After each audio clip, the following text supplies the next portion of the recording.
एक टाइम पे ये एक्टर्स इंडस्ट्री का फ्यूचर हुआ करते थे। फैंस इनकी मूवीज का वेट करते थे, डायरेक्टर्स इन पे करोड़ों इन्वेस्ट करते थे। लेकिन फिर कुछ ऐसा हुआ कि इनका करियर धीरे धीरे नीचे गिरता गया और डाउनफॉल रुकने का नाम ही नहीं ले रहा। किसी को वीक स्क्रिप्ट्स ने बर्बाद किया, किसी को रिपीटेटिव रोल्स ने, और कुछ एक्टर्स चेंजिंग ऑडियंस टेस्ट की वजह से टिक ही नहीं पाए। तो आज हम बात करेंगे इंडिया के उन एक्टर्स की जिनका कमबैक अब ऑलमोस्ट इम्पॉसिबल लगने लगा है। नंबर 10 पर है राम पोथिनेनी। एक टाइम पे राम को साउथ का नेक्स्ट मास सुपरस्टार माना जा रहा था। उनकी एनर्जी, स्क्रीन प्रेजेंस और over the top style audience को काफी पसंद आई थी। स्मार्ट शंकर के बाद सबको लगा था कि अब इनका करियर नेक्स्ट लेवल पे जाने वाला है। लेकिन प्रॉब्लम तब शुरू हुई जब सब कुछ रिपीटेटिव फील होने लगा। Like loud action, same aggressive character, weak writing. Starting में ऑडियंस को ये स्टाइल काफी पसंद आया था, बट धीरे धीरे सब रिपीटेटिव फील होने लगा और आज सिचुएशन ये है कि मैसिव एफर्ट देने के बावजूद उनकी मूवीज पहले जैसा हाइप क्रिएट ही नहीं कर पा रही। Number 9, John Abraham. एक टाइम पे जॉन बॉलीवुड के अल्टीमेट एक्शन हीरो हुआ करते थे। धूम, फोर्स, मद्रास कैफे, ऐसे मूवीज ने उनकी स्ट्रॉन्ग स्क्रीन प्रेजेंस को परफेक्टली शोकेस किया। ऑडियंस को उनका सीरियस और इंटेंस स्टाइल काफी कूल लगता था। लेकिन फिर प्रॉब्लम शुरू हुई सेम टाइप रोल से। ऑलमोस्ट हर फिल्म में एक ही energy, explosion, same action scenes और सिमिलर कैरेक्टर पर्सनैलिटी। और धीरे धीरे ऑडियंस को लगने लगा कि जॉन को कुछ नया ट्राई ही नहीं करना है। और कई रिसेंट मूवीज बॉक्स ऑफिस पर बुरी तरह से स्ट्रगल करती दिखी क्योंकि सिर्फ एक्शन अब ऑडियंस को एक्साइट नहीं करता। आज जॉन की पर्सनैलिटी पावरफुल भले ही है, लेकिन उनकी फिल्म चॉइसेस कंटिन्यूअसली डैमेज कर रही है। नंबर 8 पर है नागा चैतन्य। नागा चैतन्य का करियर हमेशा एक स्ट्रेंज सिचुएशन में रहा है। ना उन्हें कभी कंप्लीटली फ्लॉप एक्टर बोला गया और ना ही वो कभी सुपरस्टार लेवल इम्पैक्ट क्रिएट कर पाए। उनकी एक्टिंग डिसेंट रही, स्क्रीन प्रेजेंस भी ठीक ठाक थी, लेकिन ऑडियंस को उनमें कभी वो स्टार फैक्टर फील ही नहीं हुआ। कई मूवीज आई, कई एवरेज परफॉर्मेंस करके चली गई, बट कोई भी फिल्म उनके करियर को नेक्स्ट लेवल तक नहीं ले जा पाई। और आज इंडस्ट्री में कंपटीशन इतना डेंजरस हो चुका है कि सिर्फ डिसेंट होना is not enough anymore. Audience को या तो पावरफुल परफॉर्मेंस चाहिए या फिर मैसिव एंटरटेनमेंट, और अनफॉर्चुनेटली नागा चैतन्य दोनों के बीच में ही अटक गए हैं। इसी वजह से उनका स्टारडम भी स्टेबल नहीं बन पाया। Number 7, tiger Shroff. सच बोलो तो टाइगर जैसा एक्शन और स्टंट्स बॉलीवुड में बहुत कम एक्टर्स कर पाते हैं। उनकी फिटनेस, डांस स्किल्स और इंसेंट फ्लेक्सिबिलिटी जेन्युइनली नेक्स्ट लेवल है। एक टाइम पे उन्हें बॉलीवुड का एंड फ्यूचर एक्शन सुपरस्टार बोला जा रहा था, लेकिन फिर ऑडियंस को एक मेजर प्रॉब्लम नोटिस होने लगी। हर मूवी में same character, silent hero, slow motion entry, short depth action scenes और वीक इमोशनल एक्टिंग। स्टार्टिंग में ये स्टाइल कूल लगने लगा था, लेकिन धीरे धीरे ऑडियंस इससे कनेक्ट होना बंद हो गई।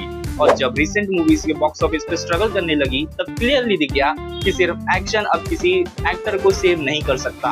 आज भी टाइगर टैलेंटेड है, बट उनका करियर डेस्परेटली एक स्ट्रॉन्ग कमबैक का वेट कर रहा है। नंबर 6, आयुष्मान खुराना।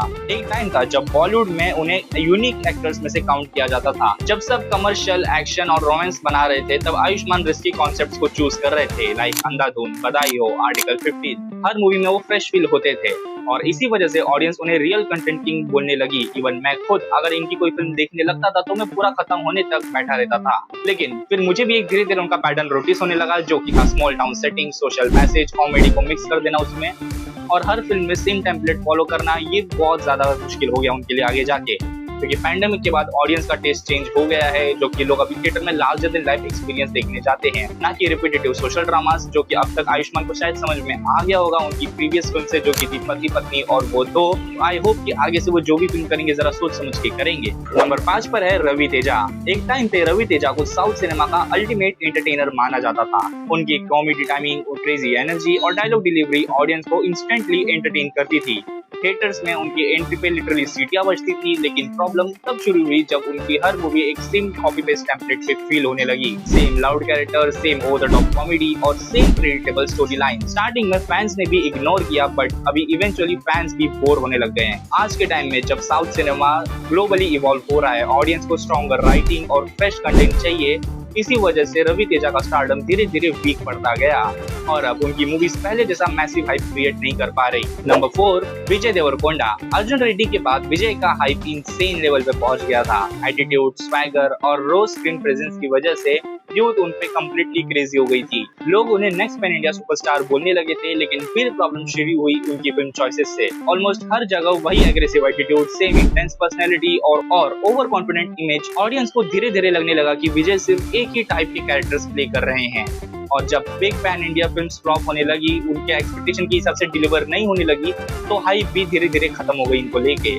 और सबसे शॉकिंग बात ये है कि इतनी मैसिव क्रेज होने के बावजूद विजय उस मोमेंटम को एक लॉन्ग टर्म स्टारडम में कन्वर्ट नहीं कर पाए। नंबर 3 पर है सूर्या। सच बोलो तो एक टाइम पे सूर्या साउथ सिनेमा के एक स्मार्टेस्ट कमर्शियल एक्टर्स में से काउंट होते थे। गजनी, सिंघम, 24 हर मूवी में कुछ डिफरेंट देखने को मिलता था। एक्शन भी, परफॉर्मेंसेस भी और एक्सपेरिमेंट्स भी।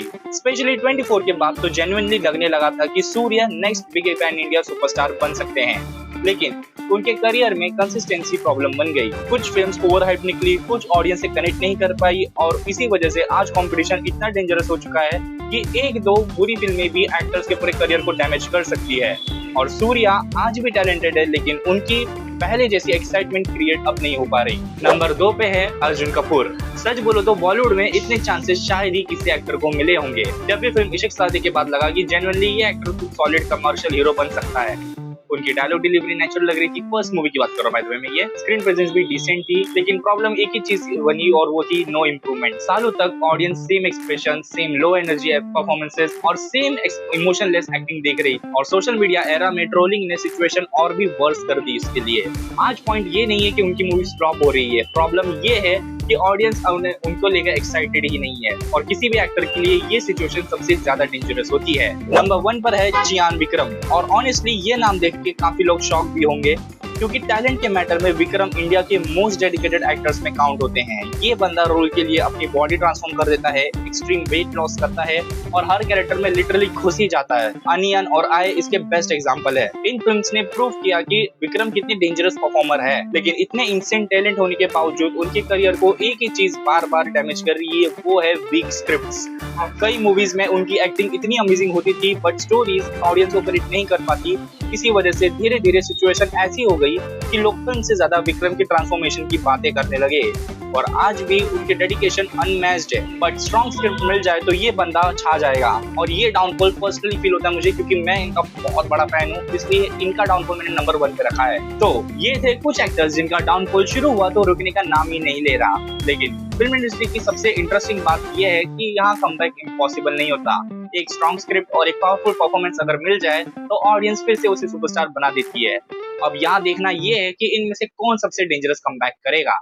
और अगर तुम्हें मूवीज और सिनेमा से रिलेटेड ऐसी वीडियोस देखना पसंद है तो नेक्स्ट वीडियो मिस मत करना, क्योंकि उसमें हम बात करेंगे बेस्ट अंडररेटेड थ्रिलर मूवीज के बारे में। और बिलीव मी, उस लिस्ट में कुछ मूवीज ऐसी होंगी जो तुम्हारा दिमाग हैंग कर देंगी। सो चैनल को सब्सक्राइब कर लेना।